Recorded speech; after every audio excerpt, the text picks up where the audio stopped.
नमस्कार दोस्तों, स्वागत है आपका हमारे इस चैनल पर। आज का विषय थोड़ा अलग है, लीक से हटके। आज हम स्वास्थ्य बीमा और जीवन बीमा के बारे में चर्चा करेंगे।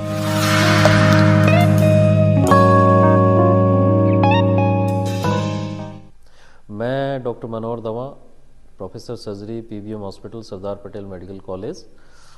आज हम जो चर्चा कर रहे हैं उसको आप अंत तक जरूर देखिएगा, क्योंकि आपको पूर्ण वीडियो में अच्छी से अच्छी जानकारी देने का प्रयास करेंगे, और वो भी बिल्कुल शॉर्ट में, संक्षेप में।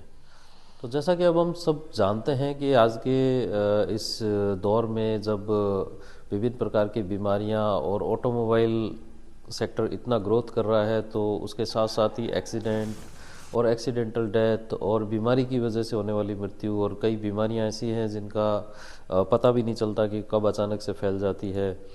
उनकी वजह से जो एक्सीडेंटल डेथ हो रही हैं और लोग बीमार हो रहे हैं और लाचार हो रहे हैं, ऐसी स्थिति में बीमा का होना बहुत ज़रूरी है। अगर हम बीमा नहीं करवाते हैं तो ऐसा समझ लीजिए कि जैसे हम गाड़ी का बीमा करवाते हैं तो हमें क्लेम मिल जाता है, ऐसे ही हमें गाड़ी की तरह ही अपने शरीर का भी बीमा करवाना चाहिए।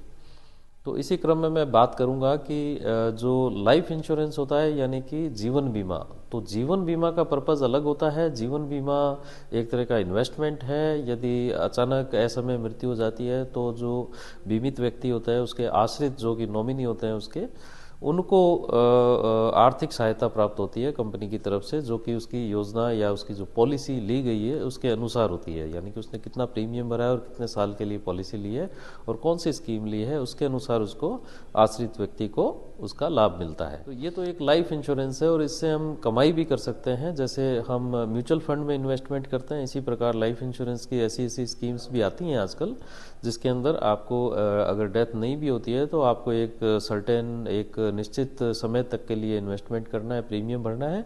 उसके बाद एक निश्चित अधिकतम जो समय होता है, जब तक हम जिएंगे तब तक हमें एक मंथली पेंशन स्कीम भी मिल जाती है, और इसके अलावा अगर ऐसे में मृत्यु हो जाती है तो आश्रितों को उसका मुआवजा भी मिल जाता है और पैसा भी मिल जाता है, जो कि हमने स्कीम के अनुसार होता है। और दूसरा जो प्रकार का बीमा होता है, इसमें मृत्यु से कोई लेना देना नहीं होता है, ये हेल्थ इंश्योरेंस है।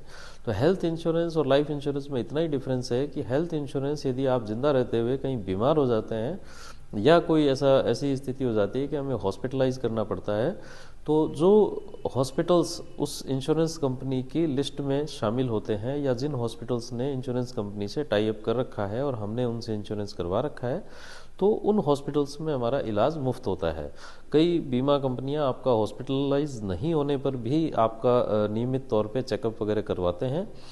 तो ऐसी स्थिति के अंदर आप, क्योंकि बीमारियां आपको मालूम है कितनी हो रही हैं, तो हम अपने आप को अमर अजर न समझें, और इस प्रकार के हेल्थ इंश्योरेंस भी हमें लेके रखने चाहिए। और कई कंपनियां हेल्थ और लाइफ दोनों एक साथ कवर करती हैं, तो वो स्कीम भी ले सकते हैं। तो ऐसे में हमें अगर हॉस्पिटलाइज करना पड़ता है और उसका बिल ज़्यादा आता है, तो फिर वो कैशलेस अगर स्कीम ले रखी है आपने, तो उसमें तो आपको कुछ भी पे नहीं करना, सीधा कंपनी पे करेगी। और कुछ स्कीम ऐसी होती है जिनमें हम प्रीमियम कम पे करते हैं, तो ऐसी स्कीम में कुछ परसेंटेज आपको पे करना होता है और कुछ परसेंटेज बीमा कंपनी पे करेगी यदि हॉस्पिटलाइज होना पड़ता है। तो मेरा ये निवेदन है आप सभी लोगों से, कोई अपने जानकार एजेंट को लेकर के उनसे मिलें और उनसे आर्थिक सलाह लें, और अपनी इनकम के अनुसार उसमें किसी भी प्रकार का बीमा लें, लेकिन ज़रूर लें। बिना बीमा के यदि आप गाड़ी नहीं चला सकते तो अपने आप को गाड़ी के ऊपर बिठा के न घूमिए, क्योंकि ऑटोमोबाइल इंडस्ट्री जितनी ग्रोथ कर रही है उसी रेट से एक्सीडेंट भी बढ़ रहे हैं। और ये डाटा है कि करीब 450 से 500 लोग डेली रोड ट्रैफिक एक्सीडेंट से मारे जाते हैं। इसके अलावा करीब टोटल होने वाली मृत्यु में से करीब करीब 22% मृत्यु जो होती है वो कार्डियोवैस्कुलर यानी कि हार्ट अटैक से हो रही है। इसके अलावा जो इन्फेक्शियस डिजीज़, कम्युनिकेबल डिजीजेज हैं, उनसे भी बहुत ज़्यादा मृत्यु हो रही है।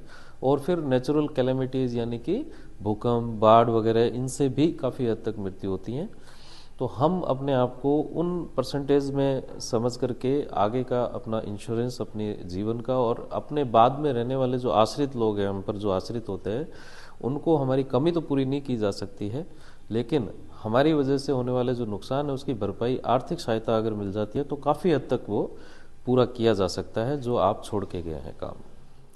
तो तो मेरा ये सबसे निवेदन है, अगर ये वीडियो अच्छा लगे तो अपने दोस्तों में और रिश्तेदारों में सब में ये शेयर करें और इसे लाइक करें और हमारे चैनल को भी सब्सक्राइब करें और नियमित इसी प्रकार के जानकारी से भरपूर वीडियो देखते रहें।